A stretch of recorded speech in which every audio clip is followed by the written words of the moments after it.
ਸਭ ਦਾ ਸਵਾਗਤ ਹੈ ਚੈਮਸ ਸਟੱਡੀ ਚੈਨਲ 'ਤੇ।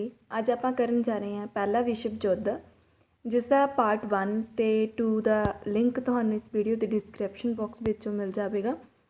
ਤੇ ਜੋ ਵਿਦਿਆਰਥੀਆਂ ਨੇ ਅਜੇ ਤੱਕ ਉਹ ਪਾਰਟਸ ਨਹੀਂ ਦੇਖੇ ਤਾਂ ਪਲੀਜ਼ ਵੀਡੀਓ ਨੂੰ ਇੱਥੇ ਹੀ ਪੌਜ਼ ਕਰ ਦੇਣ, ਤਾਂ ਜੋ ਤੁਹਾਨੂੰ ਕਨਸੈਪਟ ਆ ਜਿਹੜਾ ਕਲੀਅਰ ਹੋਣ ਵਿੱਚ ਈਜ਼ੀ ਹੋ ਸਕੇ। ਸੋ ਸਟਾਰਟ ਕਰਦੇ ਹਾਂ ਆਪਾਂ ਅੱਜ ਦੀ ਕਲਾਸ।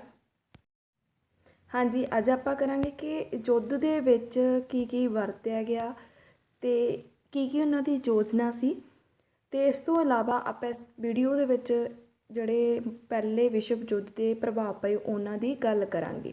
ਹਾਂਜੀ, ਸਟਾਰਟ ਕਰਦੇ ਹਾਂ ਆਪਾਂ। ਪਹਿਲਾ ਜੀ ਯੁੱਧ ਅਸਤਰ ਸ਼ਸਤਰ ਦਾ ਇਹਦੇ ਵਿੱਚ ਬਹੁਤ ਜ਼ਿਆਦਾ ਪ੍ਰਯੋਗ ਕੀਤਾ ਗਿਆ।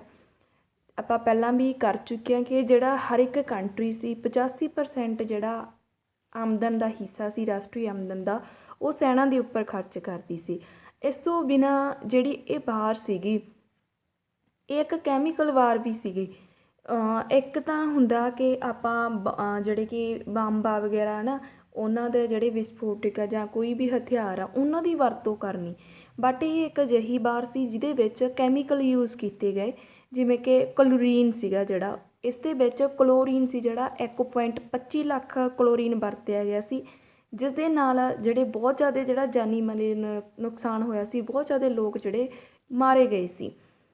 ਅਤੇ ਜਿਹੜੀ ਇਹ ਕਲੋਰੀਨ ਸੀਗੀ, ਇਹ ਜਿਹੜਾ ਵਰਤਿਆ ਸੀ ਇਕੱਲਾ ਜਰਮਨੀ ਨੇ ਵਰਤਿਆ ਸੀ 1.25 ਲੱਖ ਟਨ, ਅਤੇ ਜਿਸ ਦੇ ਨਾਲ ਲੱਖਾਂ ਦੀ ਗਿਣਤੀ ਦੇ ਵਿੱਚ ਜਿਹੜੇ ਲੋਕ ਮਾਰੇ ਗਏ। ਤਾਂ ਇਸ ਕਰਕੇ ਇੱਕ ਕੈਮੀਕਲ ਵਾਰ ਵੀ ਸੀ।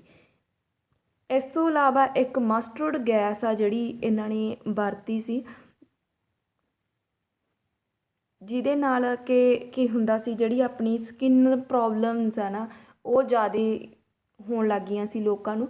ਜਦੋਂ ਇਹ ਮਸਟਰਡ ਗੈਸ ਦੀ ਵਰਤੋਂ ਕਰਦੇ ਸੀ ਤਾਂ ਜਿਹੜੀ ਸਾਡੀ ਸਕਿਨ ਆ ਇਹਦੇ ਉੱਪਰ ਰੈਸ਼ਿਸ ਪੈ ਜਾਂਦੇ ਸੀ ਜਾਂ ਜ਼ਖਮ ਹੋ ਜਾਂਦੇ ਸੀਗੇ। ਅਤੇ ਉਸ ਤੋਂ ਬਿਨਾਂ ਜਿਹੜੇ ਉੱਥੇ ਜਿੱਥੇ ਵਰਤੋਂ ਹੋਈ ਸੀ, ਜਿਹੜਾ ਵੀ ਕੋਈ ਉੱਥੇ ਜਾਂਦਾ ਸੀ ਉਹਦੀ ਜਿਹੜੀ ਸਾਰੀ ਬੋਡੀ ਆ ਉਹ ਝੁਲਸ ਜੇ ਜਾਂਦੀ ਸੀਗੀ।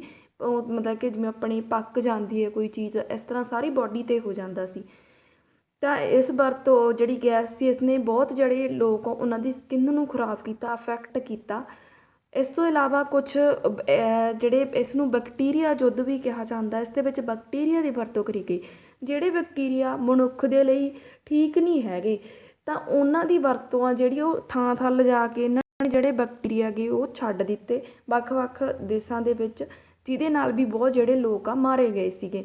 ਤਾਂ ਲੱਖਾਂ ਹੀ ਜਿਹੜੀਆਂ ਆਪਾਂ ਕਹਦੇ ਇਨਫੈਕਸ਼ਨਸ ਆ ਉਹ ਇਹ ਤੋਂ ਪੈਦਾ ਹੋਈਆਂ, ਅਤੇ ਲੋਕ ਆ ਜਿਹੜੇ ਉਹ ਇਨਫੈਕਸ਼ਨ ਦੇ ਸ਼ਿਕਾਰ ਹੋਏ। ਕਿਹਦੇ ਕਾਰਨ? ਜਿਹੜੇ ਇਹਨਾਂ ਨੇ ਬੈਕਟੀਰੀਆ ਸੀ, ਜਿਹੜੇ ਖਤਰਨਾਕ ਬੈਕਟੀਰੀਆ ਸੀ, ਉਹ ਇਕੱਠੇ ਕਰਕੇ ਜਿਹੜੇ ਯੁੱਧ ਵਾਲੇ ਸਥਾਨ ਸੀ ਉਹਨਾਂ 'ਤੇ ਛੱਡੇ ਸੀਗੇ ਉਸ ਦੇ ਨਾਲ।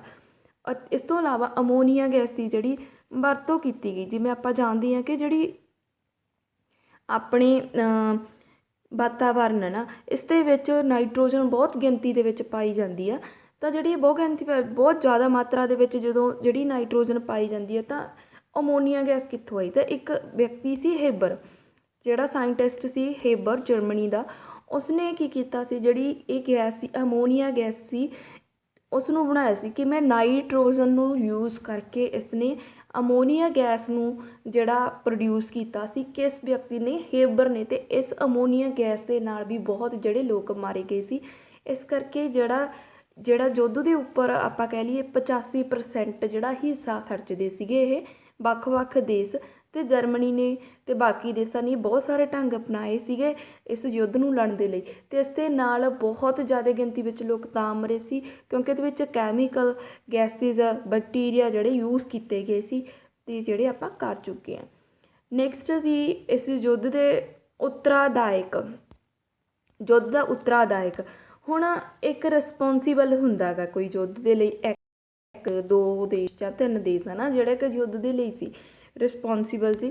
ਜਿਵੇਂ ਆਪਾਂ ਨੂੰ ਪਤਾ ਹੀ ਆ ਕਿ ਜਿਹੜਾ ਰਾਜਕੁਮਾਰ ਸੀ ਜਿਹੜਾ ਮਾਰਿਆ ਗਿਆ ਸੀ ਆਸਟਰੀਆ ਹੰਗਰੀ ਦੇ ਵਿੱਚ, ਆਸਟਰੀਆ ਹੰਗਰੀ ਦਾ ਰਾਜਕੁਮਾਰ ਸੀ ਜਿਹੜਾ ਸਾਰਜੋਵਾ ਦੇ ਵਿੱਚ ਮਾਰਿਆ ਗਿਆ ਸੀਗਾ, ਅਤੇ ਉਹਦਾ ਉਹਨਾਂ ਨੇ ਜਿਹੜਾ ਇਲਜ਼ਾਮ ਪਾਇਆ ਸੀ ਸਰਬੀਆ ਦੇ ਉੱਪਰ, ਜਿਹੜਾ ਇਲਜ਼ਾਮ ਲੱਗਾ ਸੀ ਕਿ ਵੀ ਇਸਨੇ ਜਿਹੜੇ ਆਸਟਰੀਆ ਹੰਗਰੀ ਦੇ ਰਾਜਕੁਮਾਰ ਉਹ ਮਾਰੇ ਨੇ। ਅਤੇ ਜਿਸ ਕਰਕੇ ਜਿਹੜਾ ਇਹ ਯੁੱਧ ਸ਼ੁਰੂ ਹੋਇਆ ਸੀ, ਠੀਕ ਹੈ, ਆਸਟਰੀਆ ਹੰਗਰੀ ਅਤੇ ਸਰਬੀਆ ਦੇ ਵਿਚਕਾਰ। ਪਰ ਯੁੱਧ ਦੀ ਸ਼ੁਰੂਆਤ ਤਾਂ ਇੱਥੋਂ ਹੀ ਹੋਈ ਸੀ, ਪਰ ਕੀ ਹੋਇਆ, ਜਰਮਨੀ, ਫਰਾਂਸ, ਇੰਗਲੈਂਡ, ਬੈਲਜੀਅਮ ਜਿਹੜੀਆਂ ਇਹ ਕੰਟਰੀਜ਼ ਸੀਗੀਆਂ ਇਹਨਾਂ ਨੇ ਵੀ ਇਹਦੇ ਵਿੱਚ ਹਿੱਸਾ ਲਿਆ ਅਤੇ ਇਹਨਾਂ ਦਾ ਯੁੱਧ ਬਣ ਗਿਆ। ਜਿਹੜੇ ਮੁੱਖ ਦੇਸ਼ ਸੀਗੇ ਠੀਕ ਆ ਉਹ ਤਾਂ ਸਾਈਡ 'ਤੇ ਹੋ ਗਏ, ਬਾਕੀ ਸੀ ਜਿਹੜੇ ਆਪਸ ਵਿੱਚ ਭਿੜਨ ਲੱਗ ਗਏ, ਜਿਸ ਕਰਕੇ ਜਿਹੜਾ ਯੁੱਧ ਦਾ ਉੱਤਰਾਦਾਇਕ ਆ ਉਹ ਕੋਈ ਵੀ ਕੰਟਰੀ ਹੈ ਜਿਹੜੀ ਉਹ ਇਹ ਨਹੀਂ ਮੰਨਦੀ ਕਿ ਅਸੀਂ ਯੁੱਧ ਸ਼ੁਰੂ ਕੀਤਾ ਸੀ। ਤਾਂ ਇਹਦਾ ਉੱਤਰਾਦਾਇਕ ਸੀਗਾ ਜਿਹੜਾ ਯੁੱਧ ਆ ਕੋਈ ਵੀ ਨਹੀਂ ਹਜੇ ਤੱਕ ਮੰਨਿਆ ਗਿਆ। ਨੈਕਸਟ ਹੈ ਜੀ ਕੂਟਨੀਤੀ ਦੀ ਕਮੀ। ਅਤੇ ਇਹ ਤੋਂ ਬਿਨਾਂ ਜਿਹੜੀ ਇਹ ਜਿਹੜਾ ਯੁੱਧ ਸੀਗਾ ਇਸ ਦੇ ਵਿੱਚ ਕੂਟਨੀਤੀ ਦੀ ਬਹੁਤ ਵੱਡੀ ਕਮੀ ਸੀਗੀ, ਜਿਹਦੇ ਕਰਕੇ ਜਿਹੜਾ ਇਹ ਯੁੱਧ ਆ ਇੰਨਾ ਫੈਲ ਗਿਆ, ਕਿਉਂਕਿ ਜਿਹੜੀ ਗੱਲ ਸੀਗੀ ਉਸ ਨੂੰ ਉਹ ਬੈਠ ਕੇ ਵੀ ਸੁਲਝਾ ਸਕਦੀ ਸੀ। ਇਹਦੇ ਲਈ ਉਹਨਾਂ ਨੇ ਕਿਹਾ ਵੀ ਸੀਗਾ ਆਸਟਰੀਆ ਹੰਗਰੀ ਨੇ ਵੀ ਤੁਸੀਂ ਜਿਹੜਾ ਰਾਜਕੁਮਾਰ ਆ ਜਿਹੜਾ ਉਹਨਾਂ ਦਾ ਫਰਡੀਨੇਡ, ਤਾਂ ਉਹਨੂੰ ਜਿਹੜੀ ਉਹਦੀ ਮੌਤ ਹੋਈ ਆ ਉਹਦਾ ਤੁਸੀਂ ਰੀਜ਼ਨ ਲੱਭੋ। ਸਰਬੀ ਵਾਲਿਆਂ ਨੇ ਕਿਹਾ ਸੀ ਵੀ ਜਿਹੜੇ ਉਹ ਵਿਅਕਤੀ ਜਿਨ੍ਹਾਂ ਨੇ ਮਾਰਿਆ ਗਾ, ਕਾਲਾ ਹੱਥ ਜਿਹੜਾ ਉਹਨਾਂ ਦਾ ਗੈਂਗ ਸੀਗਾ ਜਿਹੜਾ ਜਿਸ ਨੇ ਮਾਰਿਆ ਸੀ, ਤਾਂ ਵੀ ਤੁਸੀਂ ਉਸ 'ਤੇ ਜਿਹੜੇ ਵਿਅਕਤੀ ਆ ਜਾਂ ਜਿਹੜੇ ਵੀ ਗੁਨਾਹਗਾਰ ਆ ਉਹਨਾਂ ਨੂੰ ਤੁਸੀਂ ਪਕੜੋ, ਪਰ ਉਹਨਾਂ ਨੇ ਕੋਈ ਵੀ ਕਾਰਵਾਈ ਨਹੀਂ ਕੀਤੀ ਸੀ। ਉਸ ਤੋਂ ਬਾਅਦ ਜਿਹੜਾ ਇਹ ਯੁੱਧ ਆ ਇਹ ਵੱਧਦਾ ਗਿਆ ਅਤੇ ਜਰਮਨੀ ਜਿਹੜਾ ਸ਼ਕਤੀਸ਼ਾਲੀ ਦੇਸ਼ ਸੀ ਜਿਹਨੂੰ ਸਪੋਰਟ ਕਰੀ ਗਏ, ਅਤੇ ਇਹਨਾਂ ਨੇ ਕਦੇ ਵੀ ਇਕਜੁੱਟ ਹੋ ਕੇ ਕੋਈ ਵੀ ਮੀਟਿੰਗ ਬੁਲਾ ਕੇ ਇਹ ਜਿਹੜਾ ਯੁੱਧ ਸੀਗਾ ਇਹਨੂੰ ਰੋਕਣ ਦੇ ਬਾਰੇ ਨਹੀਂ ਸੋਚਿਆ, ਜਿਸ ਕਰਕੇ ਇਹਦੇ ਵਿੱਚ ਕੂਟਨੀਤੀ ਦੀ ਜਿਹੜੀ ਕਮੀ ਆਈ ਗਈ। ਯੁੱਧ ਹੀ ਇੱਕਮਾਤਰ ਰਸਤਾ ਸੀਗਾ, ਅੰਧ ਵਿਸ਼ਵਾਸ ਸੀ ਇਹ ਲੋਕਾਂ ਨੂੰ। ਜਿਹੜੇ ਵੱਖ ਦੇਸ਼ ਸੀਗੇ ਉਹਨਾਂ ਨੂੰ ਇਹ ਲੱਗ ਰਿਹਾ ਸੀ ਕਿ ਜਿਹੜਾ ਯੁੱਧ ਹੀ ਆ ਉਹ ਇੱਕੋ ਇੱਕ ਰਾਹ ਗਾ, ਇਸ ਜਿਹੜਾ ਹੱਲ ਆ ਜਿਹੜੀ ਵੀ ਸਾਡੀ ਆਪਸ ਵਿੱਚ ਝਗੜੇ ਚੱਲ ਰਹੇ ਉਹਨਾਂ ਦਾ ਹੱਲ ਸਿਰਫ ਕਿ ਕਿਸ ਦੁਆਰਾ ਹੋ ਸਕਦਾ, ਯੁੱਧ ਦੁਆਰਾ। ਅਤੇ ਜੋ ਕਿ ਇੱਕ ਉਹਨਾਂ ਦਾ ਅੰਧ ਵਿਸ਼ਵਾਸ ਸੀ ਅਤੇ ਜਿਸ ਨੂੰ ਇਸ ਭਿਆਨਕ ਯੁੱਧ ਨੂੰ ਰੋਕਿਆ ਵੀ ਜਾ ਸਕਦਾ ਸੀ।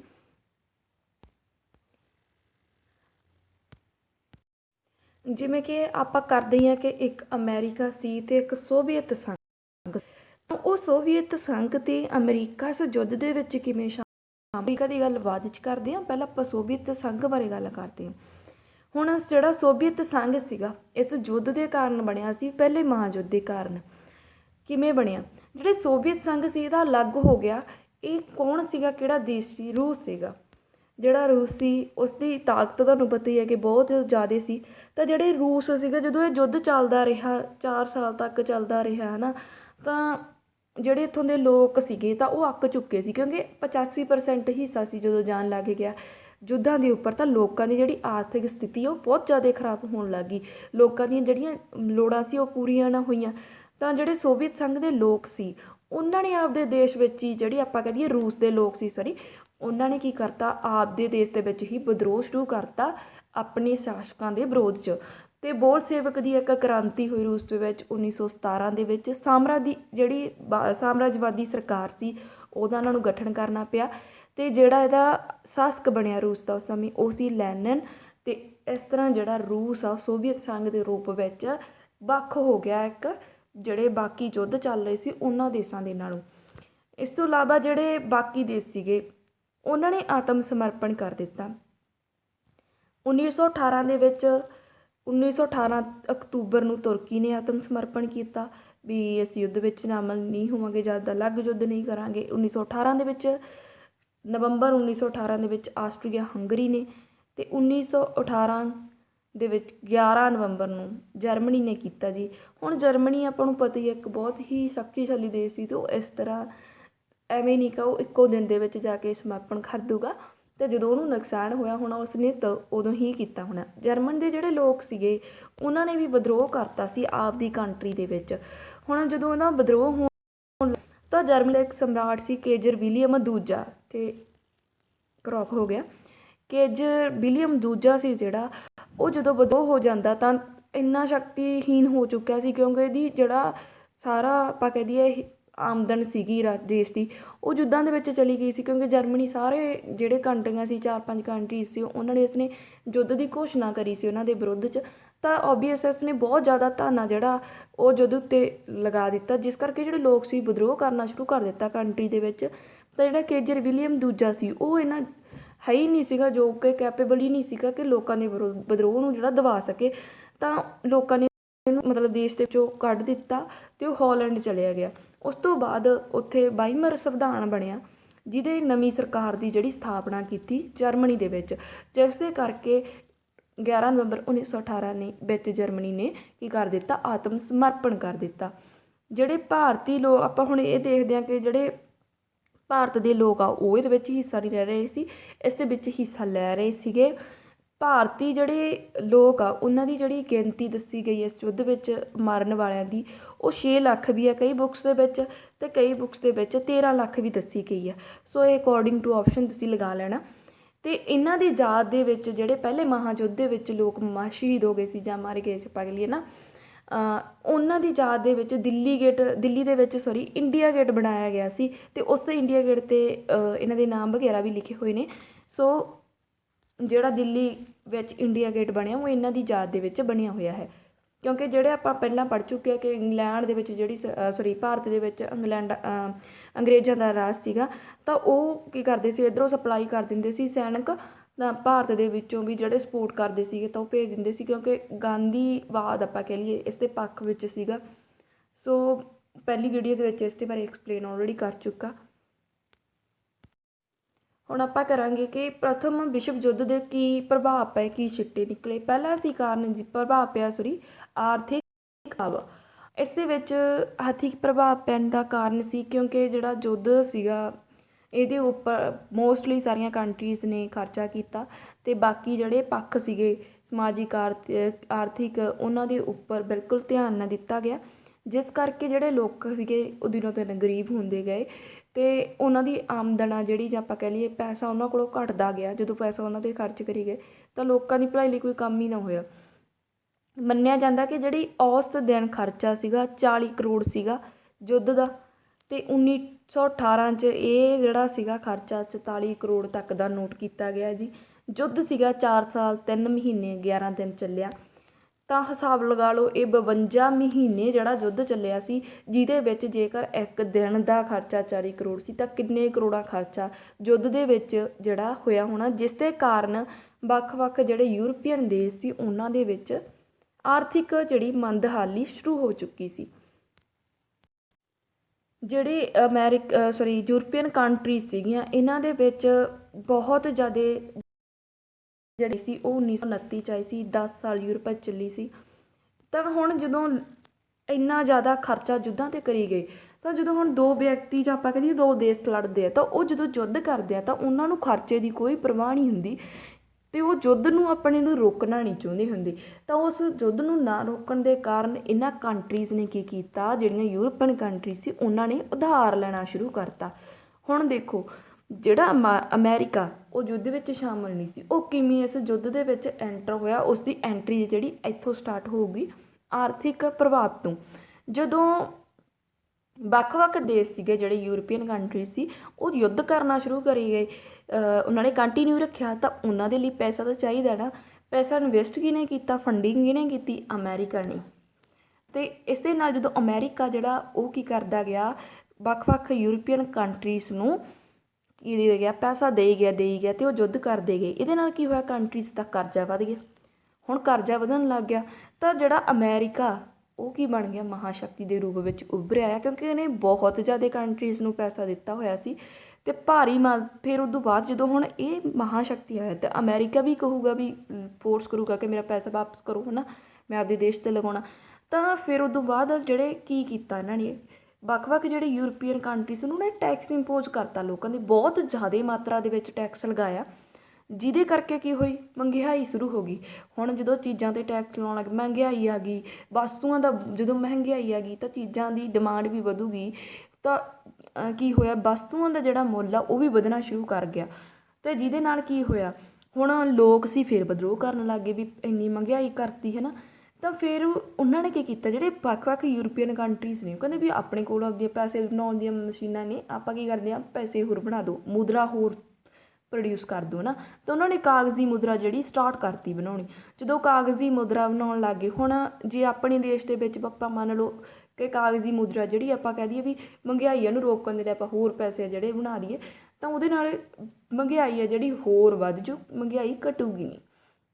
ਇਸੇ ਤਰ੍ਹਾਂ ਹੀ ਕੀ ਹੋਇਆ, ਜਿਹੜੀ ਇਹ ਕਾਗਜ਼ੀ ਮੁਦਰਾ ਸੀਗੀ ਜਿਹੜੀ ਜਦੋਂ ਉਹਦੇ 'ਚ ਇਨਵੈਸਟ ਕਰਤੀ ਉਹਨਾਂ ਨੇ, ਤਾਂ ਜਿਹੜੇ ਲੋਕ ਆ, ਠੀਕ ਹੈ, ਇਹ ਉਹਨਾਂ ਨੇ ਕਿਉਂ ਕਰੀ ਸੀ, ਮਹਿੰਗਾਈ ਦੇ ਕਾਰਨ ਪ੍ਰਦਰਸ਼ਨ ਹੋਇਆ ਸੀ ਅਤੇ ਕ੍ਰਾਂਤੀ ਹੋਣੀ ਸ਼ੁਰੂ ਹੋ ਗਈ ਸੀ। ਸ਼ਾਂਤੀ ਪੈਦਾ ਕਰਨ ਦੇ ਲਈ ਕਾਗਜ਼ੀ ਮੁਦਰਾ ਬਣਾਈ ਗਈ ਸੀ, ਅਤੇ ਜਿਹੜੀ ਮਹਿੰਗਾਈ ਨੂੰ ਘਟਾਉਣ ਦੇ ਲਈ। ਪਰ ਉਲਟਾ ਕੀ ਹੋਇਆ, ਮੁਦਰਾ ਦਾ ਮੁੱਲ ਘਟਣਾ ਸ਼ੁਰੂ ਹੋ ਗਿਆ। ਮੁਦਰਾ ਦਾ ਜਦੋਂ ਮੁੱਲ ਘਟਣਾ ਸ਼ੁਰੂ ਹੋ ਗਿਆ ਤਾਂ ਡਿਮਾਂਡ ਜਿਹੜੀਆਂ ਚੀਜ਼ਾਂ ਦੀ ਵਧਣ ਲੱਗ ਗਈ। ਤਾਂ ਫੇਰ ਕੀ ਹੋਇਆ, ਮਹਿੰਗਾਈ ਹੋਰ ਵਧਣੀ ਸ਼ੁਰੂ ਹੋ ਗਈ। ਕਿਵੇਂ, ਹੁਣ ਵੇਖ ਲਓ, ਜੇ ਹੁਣ ਸਾਰੇ ਲੋਕਾਂ ਕੋਲ ਹੀ ਪੈਸਾ ਆ ਗਿਆ, ਜਦੋਂ ਲੋਕਾਂ ਕੋਲ ਪੈਸਾ ਆ ਗਿਆ ਤਾਂ ਲੋਕ ਮਹਿੰਗੀਆਂ ਚੀਜ਼ਾਂ ਖਰੀਦਣ ਲੱਗ ਗਏ। ਜਿਵੇਂ ਆਪਾਂ ਕਹਿ ਲਈਏ ਕੋਈ 20 ਲੱਖ ਦੀ ਕਿਸੇ ਨੇ ਗੱਡੀ ਖਰੀਦੀ ਹੈ ਨਾ, ਤਾਂ ਮਤਲਬ ਕਿ ਜਿਹੜੇ ਕਿ 100 ਜਣਾ ਖਰੀਦਦਾ ਸੀ ਉਹਨੂੰ 1000 ਜਣਾ ਖਰੀਦਣ ਲੱਗ ਗਿਆ ਉਹ ਗੱਡੀ ਨੂੰ। ਤਾਂ ਉਹ ਗੱਡੀ ਨੂੰ ਬਣਾਉਣ ਦੇ ਲਈ ਵੀ ਪੈਸੇ ਖਰਚ ਹੋਣੇ ਸੀ, ਤਾਂ ਟਾਈਮ ਵੀ ਲੱਗਣਾ ਸੀ। ਤਾਂ ਉਹਨਾਂ ਨੇ ਸੋਚਿਆ, ਜਿਹੜੇ ਮਤਲਬ ਲਾ ਲਓ ਕੰਪਨੀਜ਼ ਵਾਲਿਆਂ ਨੇ ਕੀ ਸੋਚਿਆ ਕਿ ਜਦੋਂ ਸਾਡੀ ਜਿਹੜੀ ਚੀਜ਼ ਆ ਉਹਦੇ ਲਈ ਇੰਨੇ ਲੋਕ ਆ ਜਿਹੜੇ ਆ ਰਹੇ, ਉਹਦੀ ਡਿਮਾਂਡ ਵੱਧ ਰਹੀ ਆ, ਤਾਂ ਅਸੀਂ ਕਿਉਂ ਨਾ ਉਹਦੀ ਕੀਮਤ ਆ ਜਿਹੜੀ ਵਧਾ ਦਈਏ। ਤਾਂ ਉਹਦੇ ਨਾਲ ਚੀਜ਼ਾਂ ਦੀ ਕੀਮਤ 'ਚ ਹੋਰ ਵਾਧਾ ਹੋ ਗਿਆ। ਜਦੋਂ ਉਹਨਾਂ ਨੇ ਕਾਗਜ਼ੀ ਮੁਦਰਾ ਛਾਪਤੀ ਤਾਂ ਹੋਰ ਮਹਿੰਗਾਈ ਵਧਣੀ ਸ਼ੁਰੂ ਹੋ ਗਈ। ਅਤੇ ਜਿਹਦੇ ਨਾਲ ਕੀ ਹੋਇਆ, ਉੱਥੋਂ ਦੀ ਜਿਹੜੇ ਯੂਰਪੀਅਨ ਦੇਸ਼ ਸੀ ਉਹਨਾਂ ਦੀ ਅਰਥ ਵਿਵਸਥਾ ਸੀ ਜਿਹੜੀ ਬਿਲਕੁਲ ਹੀ ਨਸ਼ਟ ਹੋ ਗਈ। ਅਤੇ 1929 'ਚ ਜਿਹੜੀ ਇਹ ਮਹਾਮੰਦੀ ਜਿਹੜੀ ਸ਼ੁਰੂ ਹੋ ਗਈ ਯੂਰਪੀਅਨ ਦੇਸ਼ਾਂ ਵਿੱਚ, 10 ਸਾਲ ਚੱਲੀ ਸੀ ਅਤੇ ਲੋਕ ਆ ਜਿਹੜੇ ਇਹਦੇ ਨਾਲ ਬਹੁਤ ਜ਼ਿਆਦਾ ਔਖੇ ਹੋਏ ਸੀ। ਅਤੇ ਇਹ ਜਿਹੜੀ ਮਹਾਮੰਦੀ ਹੈ, ਤੁਸੀਂ ਇਹ ਕਿਤੋਂ ਵੀ ਲੱਭ ਕੇ ਤੁਸੀਂ ਪੜ੍ਹ ਵੀ ਸਕਦੇ ਹੋ 1929 ਦੀ। ਤਾਂ ਇਸ ਤਰ੍ਹਾਂ ਜਿਹੜਾ ਪ੍ਰਭਾਵ ਪਿਆ ਸੀਗਾ ਕਾਹਦਾ ਜੀ, ਪਹਿਲੇ ਵਿਸ਼ਵ ਯੁੱਧ ਦਾ ਵੱਖ-ਵੱਖ ਯੂਰਪੀਅਨ ਕੰਟਰੀਜ਼ ਦੇ ਉੱਪਰ। ਨੈਕਸਟ ਹੈ USA ਦਾ ਸ਼ਾਮਲ ਹੋਣਾ। ਹੁਣ ਆ ਗਿਆ ਜੀ ਅਮਰੀਕਾ ਇਸ ਯੁੱਧ ਦੇ ਵਿੱਚ ਕਿਉਂ, ਜਿਵੇਂ ਕਿ ਆਪਾਂ ਨੂੰ ਪਤਾ ਹੀ ਆ, ਆਸਟਰੀਆ ਹੰਗੇਰੀ 'ਚ ਜਿਹੜਾ ਰਾਜਕੁਮਾਰ ਸੀਗਾ ਫਰਡੀਨੈਂਡ, ਉਹਦੀ ਹੱਤਿਆ ਹੋ ਗਈ ਸੀ ਆਸਟਰੀਆ ਹੰਗਰੀ ਦੇ ਸਾਰਜੋਵਾ ਵਿਖੇ। ਸਰਬੀਆ ਦੇ ਜਿਹੜਾ ਬਲੈਕ ਹੈਂਡ ਜਿਹੜਾ ਸੰਗਠਨ ਆ ਉਹਦਾ ਹੱਥ ਮੰਨਿਆ ਜਾਂਦਾ ਸੀ। ਅਤੇ ਜਿਹੜਾ ਇਸ ਤੋਂ ਬਾਅਦ 28 ਜੂਨ ਨੂੰ ਜਰਮਨੀ ਦਾ ਸਾਥ ਮਿਲ ਜਾਂਦਾ। ਅਤੇ ਜਿਹੜਾ ਜਰਮਨੀ ਆ ਉਸਨੇ ਕੀ ਕੀਤਾ ਕਿ ਫਰਾਂਸ ਦੇ ਵਿਰੋਧ 'ਚ ਚਲਿਆ ਗਿਆ ਅਤੇ ਉਸ ਦੀ ਸਪੋਰਟ ਕਰੀ ਸੀ ਸਰਬੀਆ ਦੀ। ਰੂਸ ਨੇ ਆਪਾਂ ਨੇ ਪੜ੍ਹ ਚੁੱਕੇ ਹਾਂ।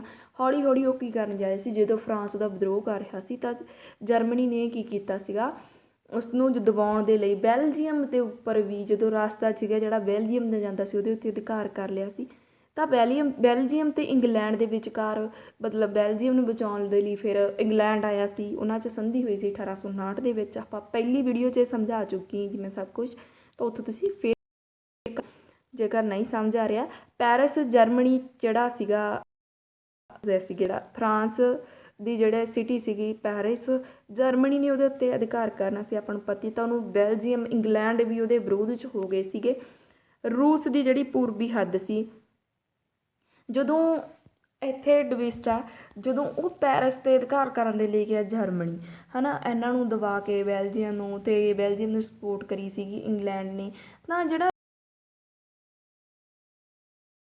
ਜਰਮਨੀ ਦੀ ਉਹਦੇ ਉੱਤੇ ਹਮਲਾ ਕਰਕੇ ਉਹਦੇ 'ਤੇ ਅਧਿਕਾਰ ਕਰ ਲਿਆ, ਜਿਹਨੂੰ ਈਸਟ ਫਰੰਟ ਵੀ ਕਿਹਾ ਜਾਂਦਾ ਜਰਮਨੀ ਦੇ ਵਿੱਚ। ਜਦੋਂ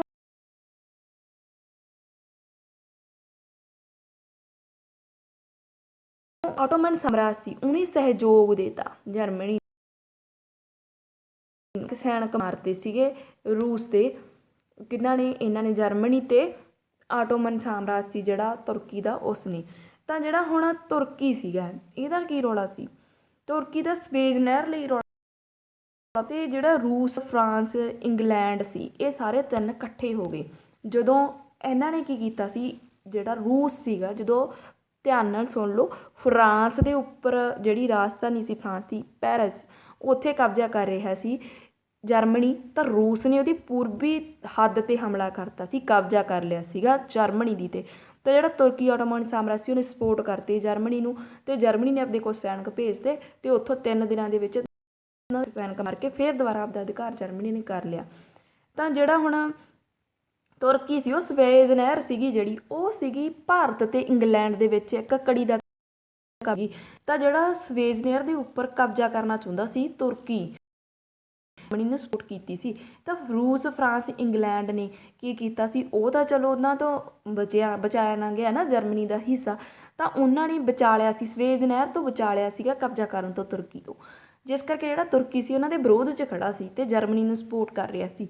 ਇਕਜੁੱਟ ਹੋ ਕੇ ਹੁਣ ਜਿਹੜੇ ਦੋ ਕੰਟਰੀ ਸੀ ਜਰਮਨੀ ਅਤੇ ਤੁਰਕੀ, ਇਹ ਆ ਗਏ ਸੀ ਸਾਹਮਣੇ, ਹੈ ਨਾ, ਇਕੱਠੇ ਹੋ ਗਏ ਸੀ। ਤਾਂ ਜਿਹੜਾ ਜਰਮਨੀ ਸੀ ਇਹਦਾ ਵਿਰੋਧ ਫਰਾਂਸ, ਰੂਸ ਅਤੇ ਇੰਗਲੈਂਡ ਕਰ ਰਹੇ ਸੀ।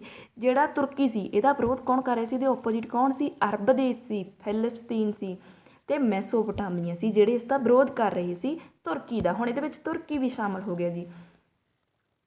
ਅਤੇ ਬਾਕੀ ਦੇਸ਼ ਸੀਗੇ ਜਿਹੜੇ ਉਹ ਫਿਰ ਜਰਮਨੀ ਨੂੰ ਸਪੋਰਟ ਕਰ ਰਹੇ ਸੀ। ਫਿਰ ਇਸ ਤੋਂ ਬਾਅਦ ਜਿਹੜੇ ਹੁਣ ਇੱਕ ਯੂ ਬੋਟ ਸੀਗੀ, ਇੱਕ ਤਾਂ ਜਹਾਜ਼ ਆਪਾਂ ਕਰਿਆ ਸੀ ਸੈਕਿੰਡ ਵੀਡੀਓ ਦੇ ਵਿੱਚ, ਤਾਂ ਪਲੀਜ਼ ਉਹਦਾ ਮੈਂਸ਼ਨ ਕਰ ਦੇਣਾ ਨੇਮ ਕਮੈਂਟ ਬਾਕਸ ਦੇ ਵਿੱਚ ਜਿਨ੍ਹਾਂ ਵਿਦਿਆਰਥੀ ਨੇ ਸੈਕਿੰਡ ਵੀਡੀਓ ਦੇਖੀ ਆ। ਯੂ ਬੋਟ ਸੀਗੀ ਇੱਕ, ਨੌ ਸੈਨਿਕ ਯੁੱਧ 'ਚ ਇਹਦੀ ਵਰਤੋਂ ਕਰਦੇ ਸੀਗੇ। ਜਰਮਨੀ ਨੇ ਇਹਦੀ ਵਰਤੋਂ ਨਾਗਰਿਕਾਂ ਨੂੰ ਮਾਰਨ ਦੇ ਲਈ, ਜਿਹੜੇ ਆਮ ਨਾਗਰਿਕ ਸੀਗੇ ਉਹਨਾਂ ਨੂੰ ਮਾਰਨ ਦੇ ਲਈ ਕਰਨੀ ਸ਼ੁਰੂ ਕਰਤੀ।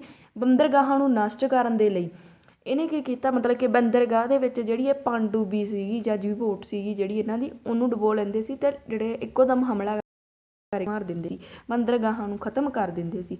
ਇੱਕ ਆਮ ਜਹਾਜ਼ ਸੀ ਲਿਸੋਤਾਨੀਆ ਜਹਾਜ਼, ਜਿਹੜੇ ਕਿ ਨਾਗਰਿਕਾਂ ਨੂੰ ਲੈ ਕੇ ਜਾ ਰਿਹਾ ਸੀ ਯੂਰਪ ਤੋਂ ਅਮਰੀਕਾ, ਹੈ ਨਾ।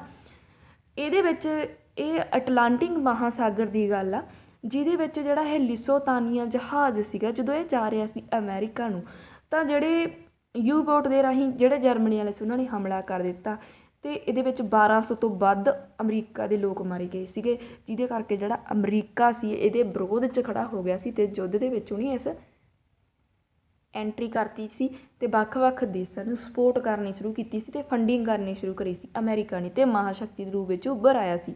ਤਾਂ ਉਸ ਸਮੇਂ ਰਾਸ਼ਟਰਪਤੀ ਸੀ ਵੁਡਰੋ ਵਿਲਸਨ ਅਮਰੀਕਾ ਦਾ, ਅਤੇ ਜਰਮਨੀ ਦੇ ਵਿਰੁੱਧ ਨੇ ਘੋਸ਼ਣਾ ਕਰਤੀ ਸੀ ਅਮਰੀਕਾ ਨੇ 6 ਅਪ੍ਰੈਲ 1917 ਦੇ ਵਿੱਚ। ਕਿਉਂ ਕਰੀ ਸੀ? ਕਿਉਂਕਿ ਉਹਨਾਂ ਨੇ ਲਿਸੋਤਾਨੀਆ ਜਹਾਜ਼ ਸੀਗਾ ਜਿਹੜਾ ਇਹਨਾਂ ਦਾ, ਉਹਦੇ ਉੱਪਰ ਹਮਲਾ ਕਰਤਾ ਸੀਗਾ ਜਰਮਨੀ ਵਾਲਿਆਂ ਨੇ, ਅਤੇ 1200 ਤੋਂ ਵੱਧ ਜਿਹੜੇ ਇਹਨਾਂ ਦੇ ਲੋਕ ਮਾਰੇ ਗਏ ਸੀ ਆਮ। ਇਹ ਤਾਂ ਸੀ ਜੀ ਯੁੱਧ ਵਿੱਚ ਉਸਦੀ ਐਂਟਰੀ। ਅਤੇ ਦੂਜਾ ਜਿਹੜਾ ਰਾਜਨੀਤਿਕ ਆਪਾਂ ਸਮਾਜਿਕ ਪ੍ਰਭਾਵ ਦੇਖੀਏ ਕਿਹੜਾ ਪਿਆ ਸੀ ਉਸ ਸਮੇਂ ਇਸ ਯੁੱਧ ਦਾ ਜਿਹੜਾ ਸਮਾਜਿਕ ਪ੍ਰਭਾਵ ਪਿਆ ਉਹ ਸੀ ਔਰਤਾਂ ਦੁਆਰਾ ਕੰਮ ਕਰਨਾ ਸ਼ੁਰੂ ਕਰ ਦਿੱਤਾ। ਕਿਉਂਕਿ ਜਿਹੜੀਆਂ ਆਪਾਂ ਦੇਖਦੇ ਹਾਂ ਕਿ ਯੂਰਪੀਅਨ ਕੰਟਰੀਜ਼ ਦੇ ਵਿੱਚ ਔਰਤਾਂ ਨੂੰ ਜ਼ਿਆਦਾ ਆਪਾਂ ਕਹਿ ਦਈਏ ਹਜੇ ਵੀ ਆਪਣੇ ਨਾਲੋਂ ਬਹੁਤ ਜ਼ਿਆਦਾ ਪਹਿਲ ਦਿੱਤੀ ਜਾਂਦੀ ਹੈ ਨਾ, ਤਾਂ ਉਹ ਇਸੇ ਯੁੱਧ ਦੇ ਕਾਰਨ ਹੋਇਆ ਸੀ। ਕਿਉਂਕਿ ਜਿਹੜੇ ਲੋਕ ਸੀਗੇ ਮਰਦ ਸੀਗੇ ਉਹ ਕੀ ਕਰ ਰਹੇ ਸੀ, ਸਰਹੱਦਾਂ 'ਤੇ ਖੜ੍ਹੇ ਸੀ, ਬੱਚੇ ਵੀ ਬਣ ਗਏ ਸੀਗੇ, ਛੋਟੇ ਛੋਟੇ ਸੀਗੇ ਜਿਹੜੇ, ਤਾਂ ਜਿਹੜੀਆਂ ਔਰਤਾਂ ਸੀ ਉਹਨਾਂ ਨੂੰ ਉਹਦਾ ਘਰ ਚਲਾਉਣ ਦੇ ਲਈ ਫੈਕਟਰੀਜ਼ ਦੇ ਵਿੱਚ ਖੇਤਾਂ ਦੇ ਵਿੱਚ ਜਿਹੜਾ ਕੰਮ ਕਰਨਾ ਪਿਆ, ਜਿਸ ਦੇ ਕਰਕੇ ਜਿਹੜੀਆਂ ਔਰਤਾਂ ਸੀ ਉਹ ਵੀ ਮਰਦਾਂ ਦੇ ਬਰਾਬਰ ਕੰਮ ਕਰਨ ਲੱਗੀਆਂ, ਅਤੇ ਹਰ ਵਰਗ ਜਿਹੜੇ ਦੇ ਵਿੱਚ ਸ਼ਾਮਲ ਹੋਇਆ ਸੀ ਇਸ ਯੁੱਧ ਦੇ ਵਿੱਚ। ਕੁਸ਼ਲ ਮਜ਼ਦੂਰਾਂ ਦੀ ਮੰਗ ਦੇ ਵਿੱਚ ਵਾਧਾ ਹੋਇਆ, ਕਿਉਂਕਿ ਕੁਝ ਕੰਮ ਆ ਜਿਨ੍ਹਾਂ ਦੇ ਵਿੱਚ ਬਹੁਤ ਜ਼ਿਆਦਾ ਫਿਜ਼ੀਕਲੀ ਸਟਰੋਂਗ ਪਰਸਨ ਦੀ ਲੋੜ ਪੈਂਦੀ ਹੈ, ਜੋ ਹੈਵੀ ਵੇਟ ਆ ਜਿਹੜਾ ਲੋਡ ਕਰ ਸਕਣ। ਤਾਂ ਇਹਦੇ ਫਾਇਦਾ ਉਠਾਇਆ ਲੋਕਾਂ ਨੇ, ਮਜ਼ਦੂਰਾਂ ਨੇ। ਕਿਵੇਂ ਕਿ ਜਿਹੜੇ ਮਜ਼ਦੂਰ ਸੀ ਤਾਂ ਔਰਤਾਂ ਸੀ ਜਿਹੜੇ ਉਹਨਾਂ ਤੋਂ ਜਦੋਂ ਹੈਵੀ ਵੇਟ ਜਿਹੜਾ ਜ਼ਿਆਦਾ ਨਹੀਂ ਸੀ ਚੱਕਿਆ ਜਾਂਦਾ ਤਾਂ ਮਤਲਬ ਕਿ ਉਹਨਾਂ ਨੇ ਆਪਦੇ ਰੂਲ ਬਣਾ ਲਏ। ਜਿਹੜੇ ਮਜ਼ਦੂਰ ਸੀਗੇ ਬਹੁਤ ਘੱਟ ਰਹਿ ਗਏ ਸੀ, ਕਿਉਂਕਿ ਬਹੁਤ ਜ਼ਿਆਦਾ ਆਪਾਂ ਕਹਿੰਦੇ ਬਹੁਤ ਗਿਣਤੀ ਦੇ ਵਿੱਚ ਸਾਰੇ ਮਰਦ ਸੀਗੇ ਜਿਹੜੇ ਉਹ ਲੜਾਈ ਕਰਨ ਦੇ ਲਈ ਗਏ ਹੋਏ ਸੀ, ਤਾਂ ਜਿਹੜੇ ਬੰਦੇ ਮਤਲਬ ਕਿ ਬਚੇ ਸੀ ਤਾਂ ਉਹਨਾਂ ਨੇ ਆਪਦੇ ਕੁਛ ਰੂਲਸ ਬਣਾ ਲਏ ਕਿ ਅਸੀਂ ਘੱਟ ਤੋਂ ਘੱਟ ਘੰਟੇ ਅਸੀਂ ਕੰਮ ਕਰਾਂਗੇ, ਜ਼ਿਆਦਾ ਘੰਟੇ ਕੰਮ ਨਹੀਂ ਕਰਨਾ, ਜ਼ਿਆਦਾ ਵੇਤਨ ਲਵਾਂਗੇ, ਰਹਿਣਾ ਖਾਣਾ ਜਿਹੜੀਆਂ ਕੰਪਨੀਜ਼ ਫ੍ਰੀ ਕਰਨਗੀਆਂ, ਪੈਨਸ਼ਨ ਅਤੇ ਬੀਮਾ ਉਹਨਾਂ ਨੂੰ ਦਿੱਤਾ ਜਾਵੇਗਾ। ਇਸ ਤਰ੍ਹਾਂ ਉਹਨਾਂ ਨੇ ਫਾਇਦਾ ਵੀ ਉਠਾਇਆ ਇਸ ਯੁੱਧ ਦੇ ਵਿੱਚ, ਅਤੇ ਇਸ 'ਤੇ ਤਾਂ ਵਧੀਆ ਸਿੱਟਾ ਕੀ ਨਿਕਲਿਆ, ਇੱਕ ਤਾਂ ਮਜ਼ਦੂਰਾਂ ਦੀ ਹਾਲਤ ਚੰਗੀ ਹੋ ਗਈ, ਅਤੇ ਦੂਜਾ ਔਰਤਾਂ ਜਿਹੜੀਆਂ ਉਹਨਾਂ ਨੂੰ ਮਰਦਾਂ ਦੇ ਬਰਾਬਰ ਅਧਿਕਾਰ ਮਿਲਣੇ ਸ਼ੁਰੂ ਹੋ ਗਏ। ਅਤੇ ਤੀਜਾ ਇਸ ਦਾ ਰਾਜਨੀਤਿਕ ਪ੍ਰਭਾਵ ਪਿਆ ਸੀ, ਰਾਜਤੰਤਰ ਜਿਹੜਾ ਖਤਮ ਹੋ ਗਿਆ। ਕਿਹੜੇ ਦੇਸ਼ਾਂ ਦੇ ਵਿੱਚ ਹੋਇਆ? ਜਰਮਨੀ, ਤੁਰਕੀ, ਰੂਸ, ਆਸਟਰੀਆ, ਹੰਗਰੀ, ਅਤੇ ਉਹਨਾਂ ਦੇ ਵਿੱਚ ਕੀ ਸਥਾਪਨਾ ਹੋਈ? ਲੋਕਤੰਤਰ ਦੀ ਸਥਾਪਨਾ ਹੋ ਗਈ, ਨਵੇਂ ਦੇਸ਼ਾਂ ਦਾ ਨਿਰਮਾਣ ਹੋਇਆ। ਫਿਰ ਇਸ ਤੋਂ ਬਾਅਦ ਪੈਰਿਸ ਸ਼ਾਂਤੀ ਸੰਮੇਲਨ ਆ ਜਿਹੜਾ ਚੌਥਾ ਜਿਹੜਾ ਇਸ ਦਾ ਪ੍ਰਭਾਵ ਪਿਆ, ਪੈਰਿਸ ਦੇ ਵਿੱਚ ਇੱਕ ਸ਼ਾਂਤੀ ਸੰਮੇਲਨ ਹੋਇਆ ਜੋ ਕਿ 11 ਨਵੰਬਰ 1918 ਨੂੰ ਜਦੋਂ ਸਮਾਪਤ ਹੋਇਆ ਯੁੱਧ, ਉਸ ਤੋਂ ਬਾਅਦ ਹੋਇਆ। ਅਮਰੀਕਾ ਨੇ ਜਨਵਰੀ 1919 ਦੇ ਵਿੱਚ ਇੱਕ ਮੀਟਿੰਗ ਬੁਲਾਈ ਫਰਾਂਸ ਪੈਰਿਸ ਦੇ ਵਿੱਚ, ਜਿਸ ਦੇ ਵਿੱਚ ਲਗਭਗ 27 ਦੇਸ਼ਾਂ ਨੇ ਭਾਗ ਲਿਆ ਅਤੇ 70 ਜਿਹੜੇ ਇਸ ਦੇ ਪ੍ਰਤੀਨਿਧ ਸੀ। ਕੌਂਸਲ ਦਾ ਨਿਰਮਾਣ ਵਿੱਚ 4 ਰਾਸ਼ਟਰ ਸੀਗੇ, ਅਮਰੀਕਾ, ਬ੍ਰਿਟੇਨ, ਫਰਾਂਸ ਅਤੇ ਇਟਲੀ, ਜਿਸ ਦੇ ਵਿੱਚ ਰਾਸ਼ਟਰਪਤੀ ਅਮਰੀਕਾ ਦੇ ਵੁਡਰੋ ਵਿਲਸਨ, ਬ੍ਰਿਟੇਨ ਦੇ ਪ੍ਰਧਾਨ ਮੰਤਰੀ ਲਾਰਡ ਜਾਰਜ, ਇਸਨਾਂ ਨੂੰ ਨੋਟ ਕਰ ਲੈਣਾ ਪਲੀਜ਼, ਅਤੇ ਫਰਾਂਸ ਦੇ ਪ੍ਰਧਾਨ ਮੰਤਰੀ ਸੀ ਕਲੀਮੈਂਸੋ, ਅਤੇ ਇਟਲੀ ਦੇ ਐਰੋਲੈਂਡੋ।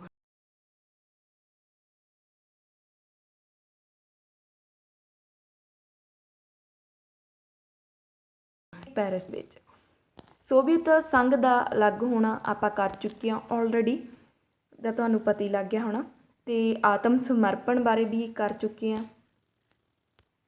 ਪੇਜ ਅਗੇਨ ਆ ਗਿਆ, ਸੌਰੀ। ਹਾਂਜੀ, ਜਿਹੜੇ ਉਹ ਦੇਸ਼ ਸੀਗੇ ਵੱਖ-ਵੱਖ ਦੇਸ਼ਾਂ ਦੇ, ਉਹਨਾਂ ਬਾਰੇ ਗੱਲ ਕਰਦੇ ਹਾਂ।